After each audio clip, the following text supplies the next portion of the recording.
there's a lot of really unusual details and questions that keep popping up during today's parable of Lazarus and the rich man. And the parable never really answers them, which might make us scratch our heads about this. For example, question is, how did the rich man get so rich?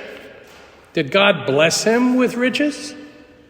You know, some people call the material things that they've worked hard for blessings, as if God rewarded them for being good. That's a whole other homily I'll get to someday. Also, this parable does not tell us that the rich man was evil, or that he was an inside trader, he got his money while ordinary stockholders lost theirs, or that he owned sweatshops and paid his employees less than a living wage, or that he was a slumlord. Nah. Those would be what the church teaches us are acts of commission. So what did he do to justify that final punishment of such great torment?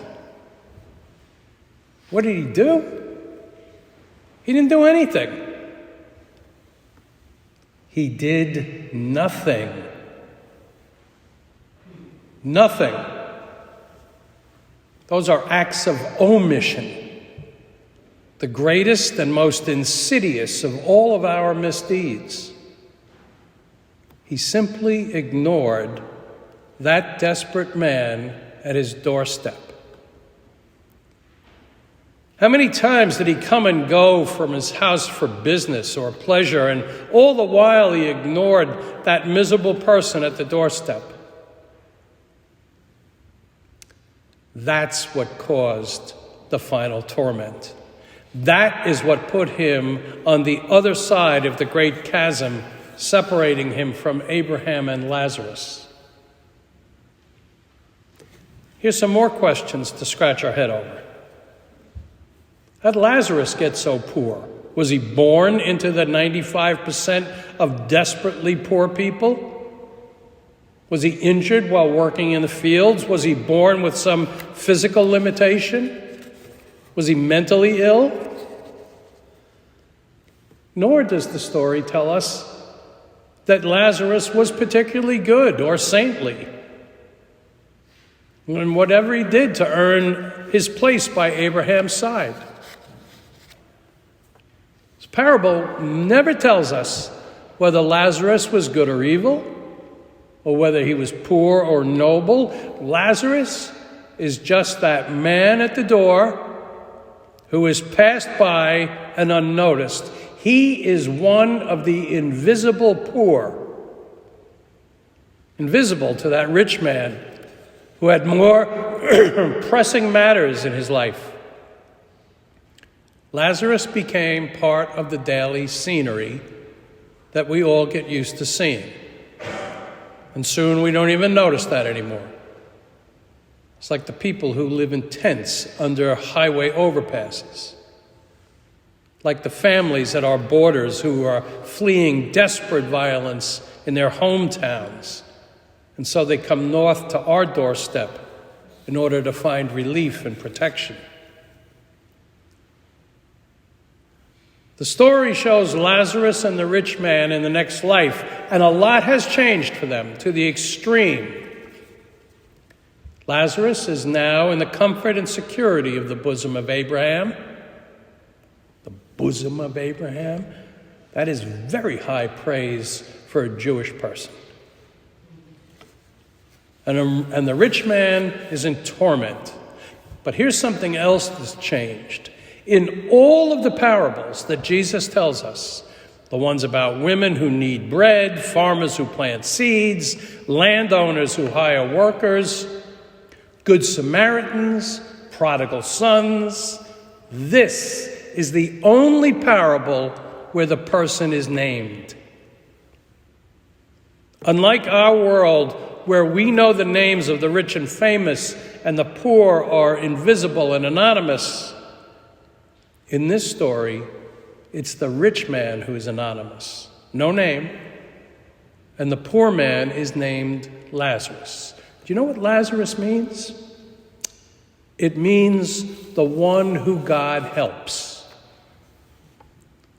Jesus reminds us in the story that God notices the unnoticed. God holds the unimportant as important. And God will comfort those who the world ignores in their misery. God, we are told, knows the names of the poor, and he cherishes them. Angels carried Lazarus away to the bosom of Abraham. That is quite a ceremonial ending for somebody who counted as nothing in this world.